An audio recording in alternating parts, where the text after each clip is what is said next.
ଦେବଦେବ ମହାଦେବ ଟିକେ ମୁଣ୍ଡକୁ ନୁଆଇଲେ। ଆଜ୍ଞା ଝିଅଟି ହାତ ବାଳକ ନବା ପାଇଁ ଶିବ ମୁଣ୍ଡକୁ ନୁଆଇଛନ୍ତି। ଏଇଭଳିଆ ଅବସ୍ଥାରେ ସାମ୍ନା ସାମ୍ନି ଅଛନ୍ତି। ତାହେଲେ ଶିବଙ୍କର ଆଖିଟା କୋଉଠି ପଡିବ? ମୁଖରେ ପାର୍ବତୀଙ୍କ ମୁହଁ ଉପରେ ପଡିବନି? ଠିକ ପାର୍ବତୀଙ୍କ ମୁହଁ ଉପରେ ଶିବଙ୍କ ମୁହଁଟା ଅଳ୍ପ ବ୍ୟବଧାନରେ ଲାଗିକି ରହିଲା। ଆପଣଙ୍କର କବି କାଳିଦାସ ତାକୁ ସୁନ୍ଦର ଭାବରେ ଲେଖିଲେ। ହରସ୍ତୁ କିଞ୍ଚିତ ପରିଲୁପ୍ତ ଧୈର୍ଯ୍ୟ ଚନ୍ଦ୍ର ଦୟାବନ୍ଧେ ଇବାଙ୍ଗୁବାସୀ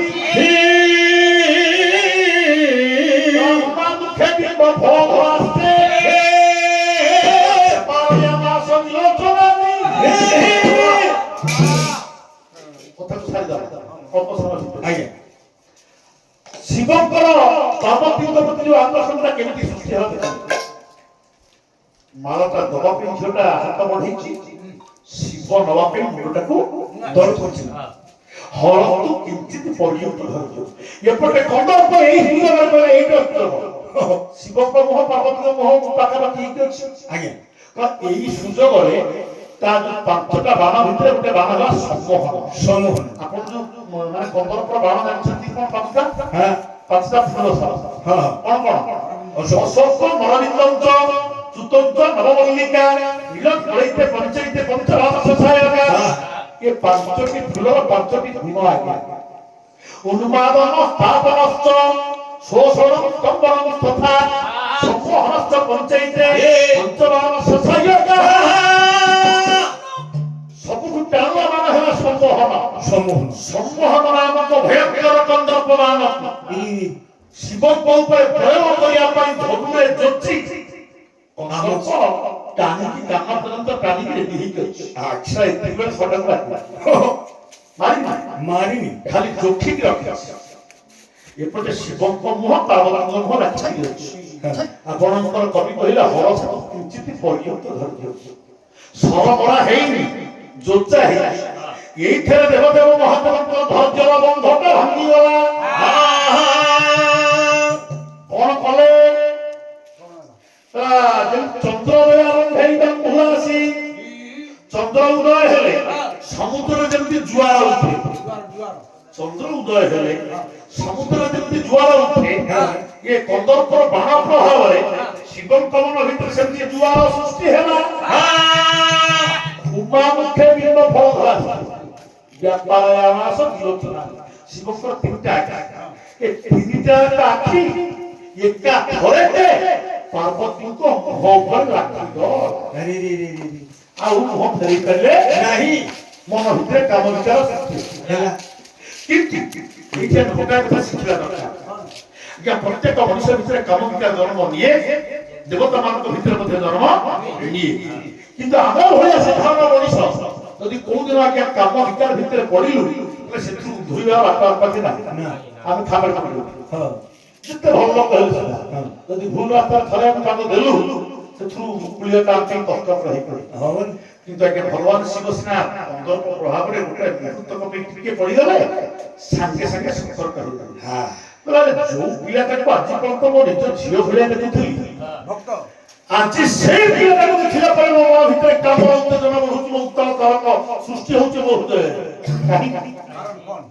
ନିଶ୍ଚିତ ଭାବରେ କୋଉଠି ନା କୋଉଠି କଣ ନା କଣ ଏଇ ଗୋଳମାଳ ହେଇଛି।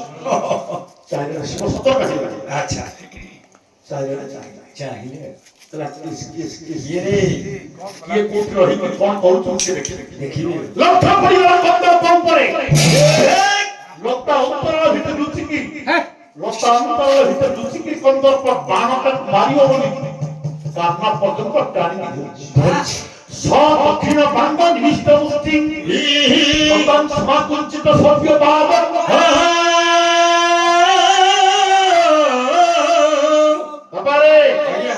ଆଣ୍ଠୁ ଗୋଟେ ଆଣ୍ଠୁ ତଳେ ପକେଇଛି। ତଦର୍ଶ ଚକ୍ରୀକୃତ ଚାରୁ ଚାପ ଶିବ ଦେଖିଲେ ଧଣ୍ଡକୁ ଚକ୍ର ଭଳିଆ ବୁଲେଇ ଦେଇଛି। এই কন্দর্প যোগ্যটি বড় এ তপস্যা মিলা। আচ্ছা যাহাকে আଜି পর্যন্ত ঝিও ভଳିଆ ভাবুଥିଲି, ତା ପ୍ରତି ମୋ ମନ ଭିତରେ ଉତ୍ତାଳ ତରଙ୍ଗ ସୃଷ୍ଟି ହେଲା, କାମ ବିଚାର ଜନ୍ମ ନେଲା।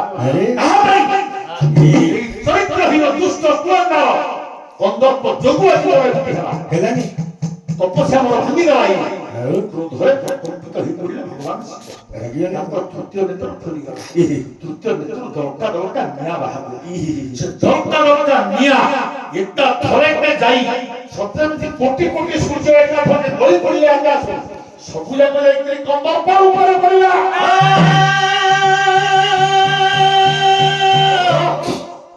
ଥରେ ନଦୀ ପଦରେ ମତେ ଗାୟକ ପଚାରିଲେ କହିଲେ ଯଦି ଶିବଙ୍କର ଆଖିର ନିଆଁ ବାହାରିଲା ତୃତୀୟ ନେତ୍ରରୁ ତାଙ୍କ ଆଖିରେ ଥିଲେ କିଏ ତାଙ୍କ ଆଗରେ ଥିଲେ କିଏ ପାର୍ବତୀ ନ ଜଳିକି କନ୍ଦର୍ପ କେମିତି ଜଳିଲା? ଆଗ ତ ଆଗରେ ପାର୍ବତୀ ଥିଲେ ନା ଆଗ ପାର୍ବତୀ ଜଳି ଯାଇଥାନ୍ତେ କନ୍ଦର୍ପ ଦୂରରେ ଥିଲା ସେ ପଛରେ ଜଳିଥାନ୍ତା। ବାକି ପାଲରେ ସବୁ ପ୍ରଶ୍ନ ପଚରା ଯାଇନି। ଜଣେ ଗାୟକ ପଚାରିଲେ କଣ ଉତ୍ତର ଦେବା ଆଜ୍ଞା? ଆମେ ତ କାବ୍ୟ ସ୍ରଷ୍ଟା ନୁହଁ କି କବି ନୁହଁ ନା ଆମେ ପାଲାକାର ଘୋଷି ଆସିକି ପାଲା ଗାଇବା କଥା ଆମେ ମାନେ କଣ ପଣ୍ଡିତ? ମୁଁ କହିଲି ଆରେ ବାପା ଆପଣ ରେଡିଓଟା ଖୋଲିଲା ବେଳେ ଏଇ ତ ଯେତେକ ରେଡିଓ ସେଣ୍ଟର ଅଛି ସବୁ ଯାକ ରେଡିଓ ସେଣ୍ଟରର ମେସିନ୍ ଆଜ୍ଞା ଆକାଶ ଛଡ଼ା ହେଇଯାଇଛି। ତାହେଲେ ରେଡିଓ ଖୋଲିଲା ମାତ୍ରେ ସବୁ ଯାକ ଶବ୍ଦ ଏକାଥରେ ଜାଣନ୍ତା। କଟକ ଲଗେଇଲା ବେଳେ କଟକ କେବଳ ଆଉ ବିବିଧ ନାଇଁ ବିବିଧ ଟାଣୁନି କିନ୍ତୁ এইটা যেতে হচ্ছে যেহেতু কন্দর্প উপর রাগ সে কেবল কন্দর্পକୁ ଜାଣିଲେ ନା ଆଉ କିଏ ଗଲା ଦ୍ୱିତୀୟ ଉତ୍ତର ଆଜ୍ଞା ବାପାରେ ଶିବ ନଇଛନ୍ତି ପାର୍ବତୀ ମାଳା ବଉଛନ୍ତି ପାର୍ବତୀଙ୍କ ହାତ ରହିଲା ମଝିରେ ପାର୍ବତୀ ଗେଡା ତାଙ୍କ ମୁଣ୍ଡ ରହିଲା ତଳେ ଶିବଙ୍କ ଆଖି ରହିଲା ଉପରେ କାହିଁକି ସେ ଚାରିଆଡେ ବୁଲି ବୁଲୁଥିଲେ କିଏ ମତେ ଏମିତି କଲା ବୋଲି ଚାରିଆଡେ ବୁଲୁଥିଲେ ଆଜ୍ଞା ଆଉ ପାର୍ବତୀଙ୍କ ଉପରେ ମୋର ଦୃଷ୍ଟି ଅଛି କି ନାଇଁ ନାଇଁ ଦୃଷ୍ଟି ପଡିଛି କାହା ଉପରେ କିଏ ପ୍ରକାର କର୍ମ କର କନ୍ଦର୍ପ ଉପରେ ତେଣୁ କନ୍ଦର୍ପ ସିଧା ଜଳିଲା ପାର୍ବତୀ ଜଳିବାର କାରଣ ପ୍ରଶ୍ନ ନାହିଁ ହଉ ଧ୍ରୁବର ପଣ୍ଡିତ ପ୍ରବର ଫେରିଲେ ଶ୍ରବଣ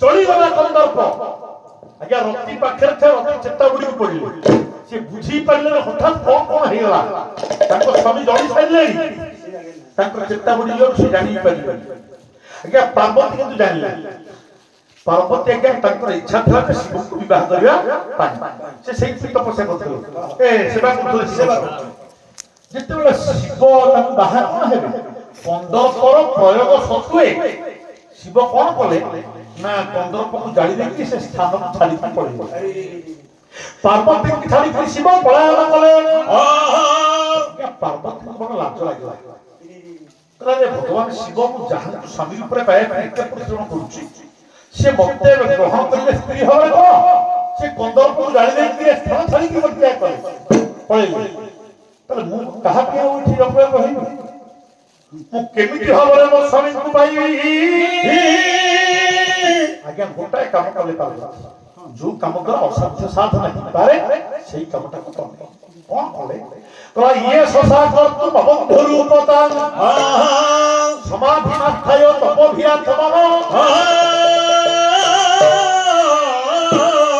ଅବାକ୍ୟତେ ବା କଥମନ୍ୟ ଥାବୟ ବିଧ ପ୍ରେମ ପ୍ରତିଷ୍ଠତା ଦୃଶ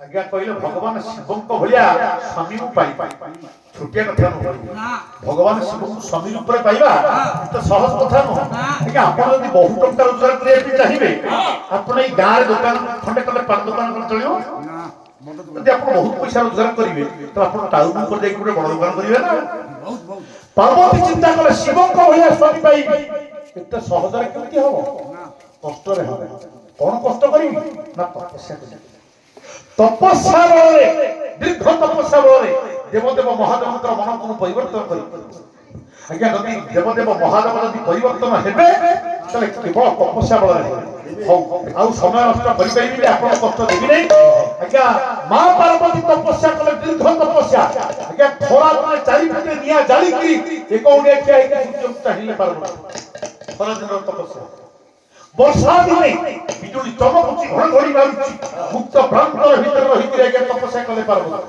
ଶୀତ ଦିନେ ପାଣି ଭିତରେ ବେକ ଯାଏ ବୁଡ଼ିକି ତପସ୍ୟା କଲେ ପାର୍ବତୀ। ହିମାଳୟ ପର୍ବତରେ ଆଜ୍ଞା ଚାରିଆଡ଼େ ବରଫ ହେଇଯାଇଥିଲା, କେବଳ ଆଜ୍ଞା ମା ପାର୍ବତୀର ମୁହଁଟା ଉପରକୁ ଥିଲା। ଏତେ କଷ୍ଟ କରିକି ତପସ୍ୟା କଲେ ତଥାପି ଶିବଙ୍କ ମନ ପରିବର୍ତ୍ତନ ହେଲା ନାହିଁ। ଖାଦ୍ୟ ବନ୍ଦ କଲେ, କିଛି ଦିନ ପତ୍ର ଖାଇ ଗଛର ପତ୍ର ଗୋଟେଇକି ଖାଇକି ବଞ୍ଚିଲେ। ସେସବୁ ପତ୍ର ଖାଇବା ମଧ୍ୟ ବନ୍ଦ କରିଦେଲେ। ପତ୍ରକୁ ସଂସ୍କୃତରେ କୁହାଯାଏ ପର୍ଣ୍ଣ। ପର୍ଣ୍ଣକୁ ପରିତ୍ୟାଗ କଲେ ବୋଲି ପାର୍ବତୀଙ୍କ ଗୋଟେ ନାଁ ହେଲା ଅପର୍ଣ୍ଣା। ଅପର୍ଣ୍ଣା ପାର୍ବତୀ। କାହିଁକି ଅପର୍ଣ୍ଣା ହେଲା ନା ସେ ପତ୍ର ଖାଇବା ମଧ୍ୟ ବନ୍ଦ କରିଦେଲେ। ଆଜ୍ଞା ଶିବ ସମ୍ଭାଳି ପାରିଲେ। ଶିବ ଛଦ୍ମ ବେଶରେ ଆସି ପହଞ୍ଚିଲେ, ପାର୍ବତୀଙ୍କ ସହିତ ଗୋଟିଏ ମାନେ ବାକ୍ୟ ବିନିମୟ କଲେ ଏବଂ ଶେଷରେ ଏଇ କଥା ସ୍ଥିର ହେଲା। ଭଗବାନ ଶିବ କହିଲେ, ହେ ପାର୍ବତୀ, ମୁଁ ତମ ତପସ୍ୟାରେ ସନ୍ତୁଷ୍ଟ, ମୁଁ ତମକୁ ବିବାହ କରିବି। ଯାହା ହଉ ଶିବ ପାର୍ବତୀଙ୍କର ବାହାଘର ହେଲା, କାର୍ତ୍ତିକ ଜନ୍ମ ହେଲେ, ତାରକାସୁର ଗଲେ, ଜଗତର ମଙ୍ଗଳ ହେଲା। ଏ କଥା ଏତିକି ରହିଲା। ପାଲା ଠିକ କହିଦେବି। ବର୍ତ୍ତମାନ ମାମୁଁ କି ଅଜା ଯିଏ ଅଛନ୍ତି ନା ପଳେଇଲେଣି? ପୁଅକୁ ଆଣିକିରି ଆଶୀର୍ବାଦ ଦକ୍ଷିଣାସନ ଆଣିକି ଆସିବେ। ଆଉ ପାଳିଆ ମାନଙ୍କର ବାହାଘର ପାଇଁ ଯାହା ଯାହା ବନ୍ଦୋବସ୍ତ ଆପଣ ଜାଣିଛନ୍ତି ବନ୍ଦୋବସ୍ତ କରନ୍ତୁ।